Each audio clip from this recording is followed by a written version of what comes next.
Hey guys, we're back here with our, this is our Squier neck from the red, this guy here that we've been working on. So this is the neck, and what I've done here is I've masked off, actually there's a cool little thing here. This is weird, but so one long strip of tape, I saw this on Instagram, and I can't remember who it was that posted this, but I saw the picture, and I was like, oh man, that's brilliant. So, take one long strip of tape and lay it across the side of your neck. Then as you come across, and when it comes time to peel, you peel that one piece, and it already starts to unfold all your pieces. Brilliant. I can't remember who that was, but shout out to you. You know who you are. Anyway, so we've got this guy here. We've taken our straight edge. We've laid that across there. We've sighted across here and made sure that we're sitting dead flat. So, you know, if you look there, you can see we're touching all the frets on there. We adjusted the truss rod here to make sure that that was the case and that we're sitting where we want to be sitting.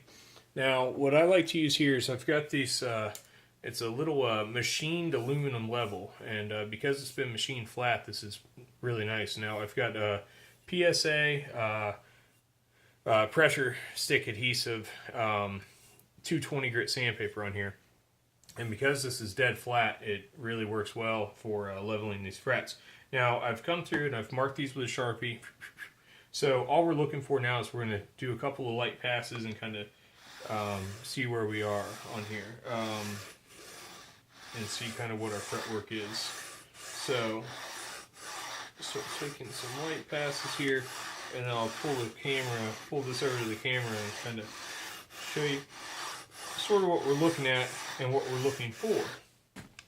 Okay, so this is actually surprisingly, oh no, okay, I can see it now. Alright, so what we're looking for here is, for instance, this still has all kinds of black, where this has been cleaned up right across the center of the fret. We've got spots here where there's still the ink. I mean, we're literally just sanding off ink right here. So all these black spots that are still left periodically, this fret here didn't even get touched. This one here, it kind of skipped across a few spots. So all of those are low spots. So everywhere that we've kind of kissed it was a high spot. So in theory, if you were to fret here in your first fret with a low action, because the second fret was already higher, you would get fret buzz. So that's what kind of you're looking for. And I mean, we're literally sanding off ink at this point. So, you know, it's minute amounts of stuff here, but it makes a world of difference when you've got a low action setup. So, what we do is we'll keep working this neck back and forth, and you want to let the sandpaper do the work here. Don't use elbow grease. You're going to deflect that neck. You want the neck sitting nice and flat. You got it sitting flat, just keep it sitting flat, and just slowly work your way in straight lines, because, you know, essentially this is covering the path of a string. So, you know, you're kind of wanting that, you're setting a path for your string to kind of go across. So we work this across,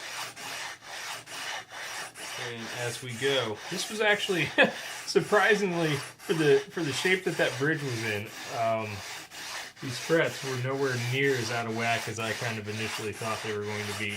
I've had other stuff come in, and it's just been monstrous. So yeah, kudos to whoever was working on neck day there in the factory in China. Kudos to you, my friend. The bridge guy, need to fire that guy. So, yeah, we're still working back and forth across here. Long, even passes, very, very light pressure, letting the sandpaper really do the work here. And we've approached a spot where we are just about finished. Now, you don't want to work too much in one spot. Kind of, you see a little bit of what I'm doing here. You don't want to do that too often. You want to try to maintain long strokes. Now, you can kind of spot it. And the upside is the odds of, you know, if a fret back here is higher than a fret up here, the chances of it buzzing back here are pretty slim to nil. But you want to kind of, that's why this is a good length. It's about 8 inches.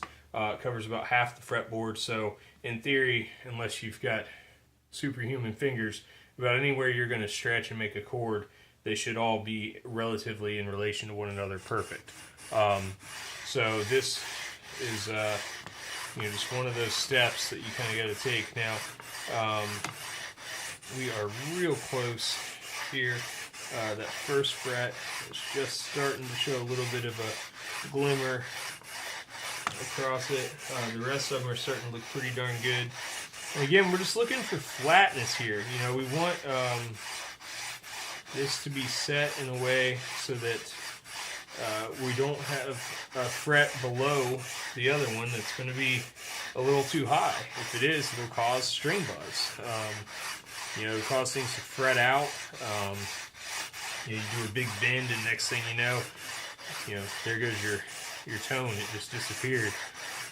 So kind of important here. And by using the 220, it's such a high grit.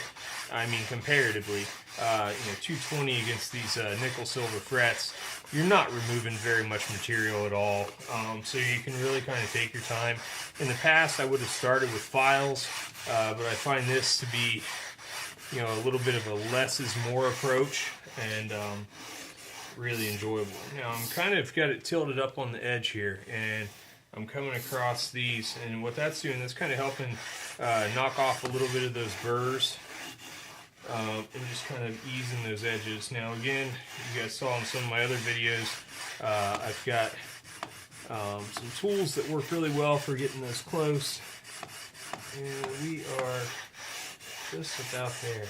One little slightly problem nugget right here that on this first fret, almost like it got a bump or a bruise.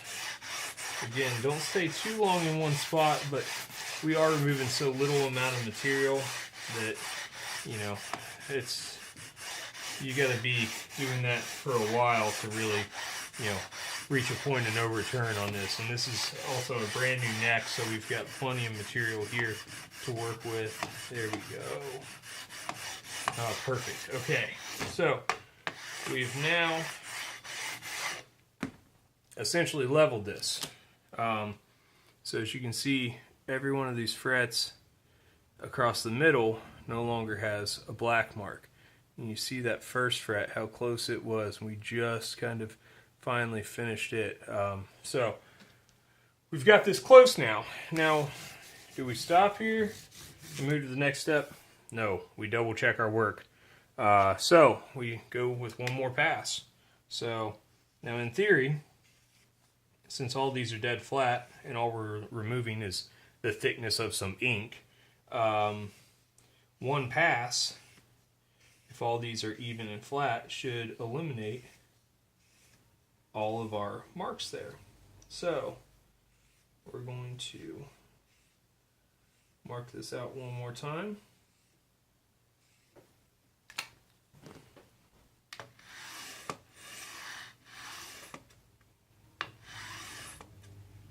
And actually, I'm going to exaggerate this a little bit to kind of show you. So I took one pass across there, and as you can see, everywhere I took a pass,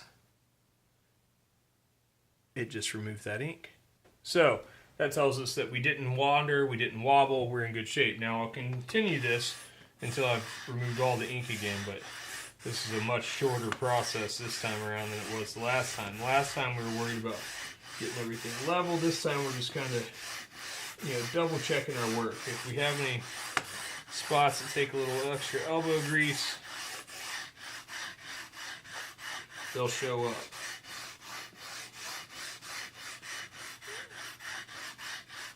Notice a little bit here on this heel.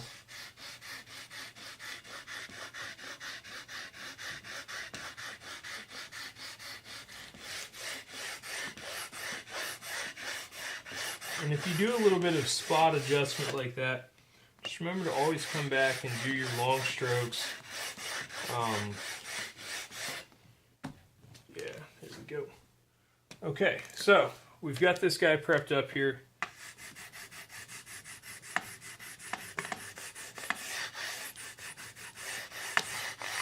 Yeah. All right, all prepped up here. back to the Sharpie one more time. Now this time we are going with a higher grit. And what we're looking for here is, you saw how much elbow grease it took just to get rid of some ink with 220, so you can imagine the amount it will take with some 600 grit. So we've got a small but mighty, where are you? We've got a missing tool is what we've got. Here we go. Alright, so what this is just a little sanding block with some 600 grit sandpaper on it. Now, we are not removing really anything other than the sanding marks we left with the 220. So we take this guy, and all we're really doing at this point is polishing up the very tops of these frets. This removes sanding marks and creates kind of a mirrored up finish. So when we come in with our next steps, this all goes much further. So now this is actually a process that I include with my setups that I do.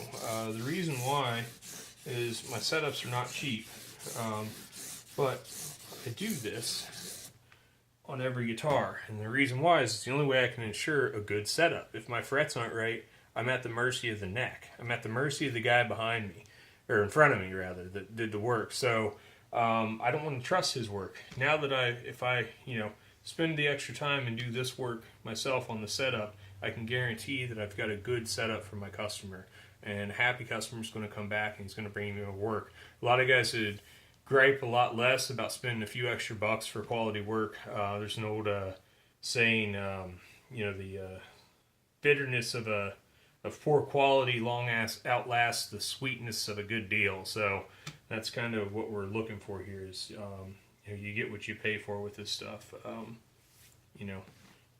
Don't want to always trust the guy that'll do it for a 12-pack. So anyway, we've got this guy pretty close.